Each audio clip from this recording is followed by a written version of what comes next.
So let's go right ahead and dive right into this main event, which is the first segment, which is going to be talking about the 76ers being under investigation by the NBA. So let me just go ahead and quickly pull up this graph right here. Hold on a second. Well, it's not really a graph, but it's a player image. There we go. So as you guys, if you guys tuned into the last segment, then you'll remember that I talked about Joel Embiid being ruled out for opening night, but it wasn't just opening night that he ended up being ruled out for.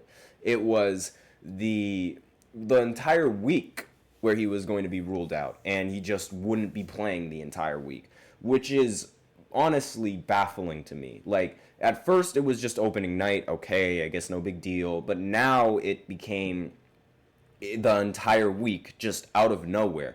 And ironically enough, the game that he is supposed to return for and supposed to make his return is the game against the Pistons, which honestly, make with that what you will. However, we already have somebody in the chat. Anthony Manzano, can you explain to me what happened to Miami last night? Do you think we overlooked Orlando or we were just off? You definitely overlooked Orlando and you definitely overlooked Paolo Banchero. I thought that the Magic, and I thought that the Heat were going to end up winning this game, but Orlando is a much better team. Like I said in the previous segment, I wouldn't be surprised if Orlando ended up winning that game. And like the Orlando Magic are a much better team than they were last year, given their experience, given the fact that they also have KCP. He didn't really play that well in this game, but Franz Wagner, he was really good in the Olympics, and Paolo Banchero was just incredibly dominant in this game. I wanted to save this stat for I wanted to save the stat for a little bit later, but Paolo Banchero became the first player ever to have a game with 30 plus points, 10 plus rebounds, 0 turnovers, and a plus minus of 40 or better. The first player ever to do that. So you can make an argument that Paolo Banchero just had a historic game. There was nothing that anyone could have done to beat that. You can make that argument, but again, Jimmy Butler didn't really play that well in that game either. He ended the game with only 3 points, 5 assists, and 4 rebounds. So, I mean, with Paolo Banchero dropping 30 and Jimmy Butler not doing anything for the team, going 1 for 8, you're not going to win that game. Not to mention Franz Wagner also supporting and dropping 23 points. Gary Harris coming off the bench with 18. And, I mean, like, it's really, like, it was, I don't want to say it was like a choke. I definitely don't want to say it like that, but it's just Orlando was not losing in that matchup. It doesn't seem like it. So he continues saying, for me, I think it's a mixture of both. We overlooked Orlando thinking we were just going to easily roll them over, and we were off because our defense wasn't good and production on offense was horrendous. Now, maybe it's possible that you guys overlooked Orlando. I don't know how you could have overlooked Orlando. I mean, they went to the playoffs last season. Paolo Banchero is probably one of the most underrated players in the NBA right now. And he's just he's a phenomenal athlete. He's a great scorer. He's a great rebounder. And he just had a really, really good game tonight. And I don't think there was anything that any team could have done to beat Orlando in this one. And especially with Jimmy Butler playing like, I don't even want to say that and finish that sentence, but he was awful in that game. In fact, every one of your players was awful in that game. But that's besides the point. Let's focus on Joel Embiid and the NBA under investigation. Or the NBA investigating the 76ers. So, as I was saying, Embiid, he was expected to not play on opening night. Then it turned to not playing the entire opening week.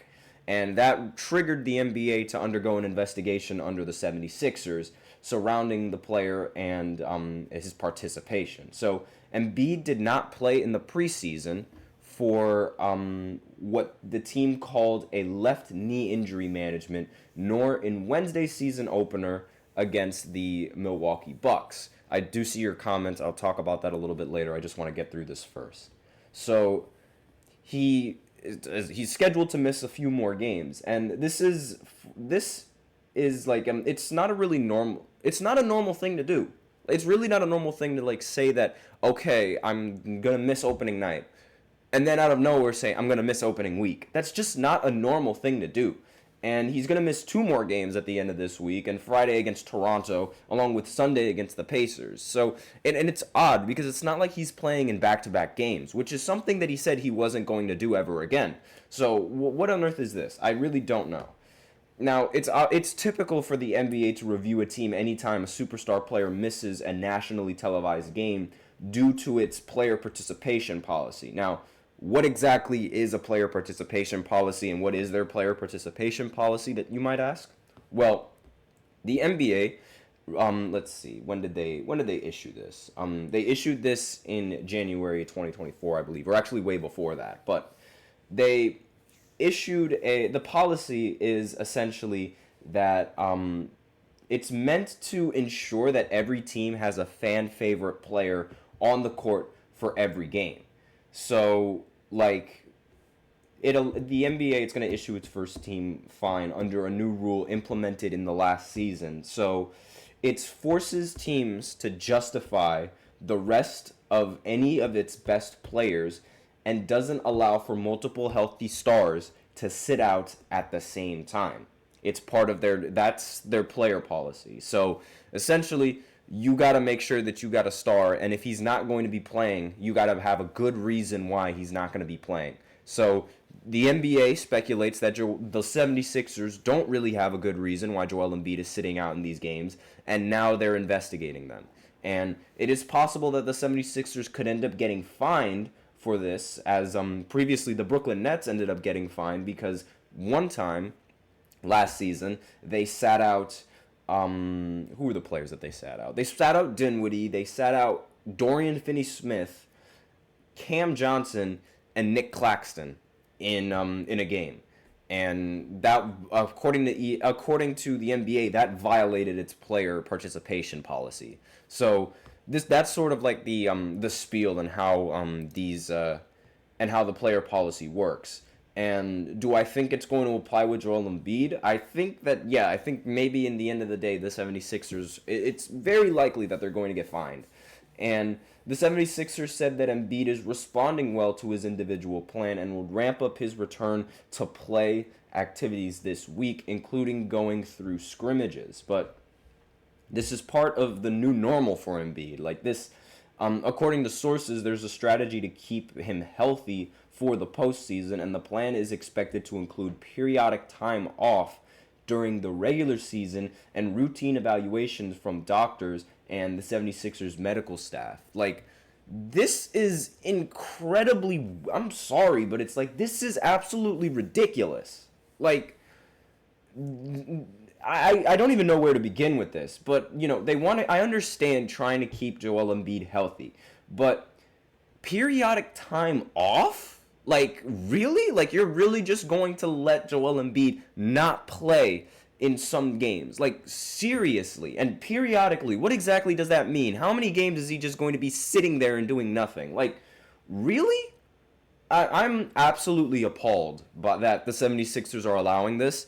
I am appalled that this is how the league has come to, how such grown big men like this guy can be like so easily hurt and so easily, like, I don't know what is in the water I don't know what's in the Gatorade over in Philly, but like, this is ridiculous. This is absolutely ridiculous, and I just can't, it's something that I cannot stand. When a player cannot play games and has to take periodic time off, I get it, like, but your best ability is your availability, and the fact that he gets hurt this much is something that I just can't get behind, because his play style insinuates him getting hurt. Like, I say this every single time, flopping on the ground, landing awkwardly, just trying to draw a foul, you're going to end up getting hurt, especially with how big this guy is, and like, you know, his height and his muscle mass doesn't necessarily help it, because that's more pressure being put on his legs when he lands awkwardly, and that's an even harder fall for him if he falls on the ground. It's like, I can't, it's something I can't get behind. So that's it for the first segment, but before I end it, I do have one more comment from Manzano. So There's no reason why. It's because most of the big people who cover the NBA think this was just a one-time thing for Orlando. They're not going to make the playoffs again. That is so not true. That is not true at all. The Orlando Magic, like the Eastern Conference, is an incredibly top-heavy team.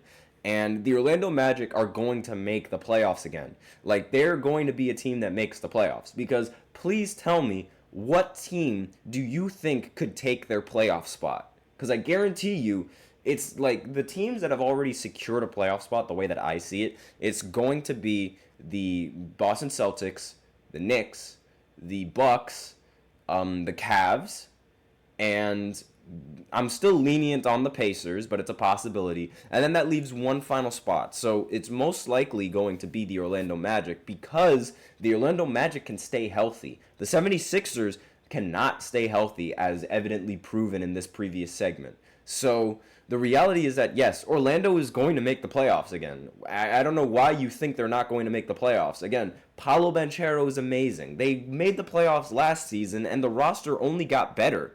It's not like there's much opposition in the Eastern Conference either to stop them from making the postseason. So even if they have to play in the play-in, do you seriously think the Chicago Bulls are going to beat them? Do you seriously think the Atlanta Hawks are going to beat them?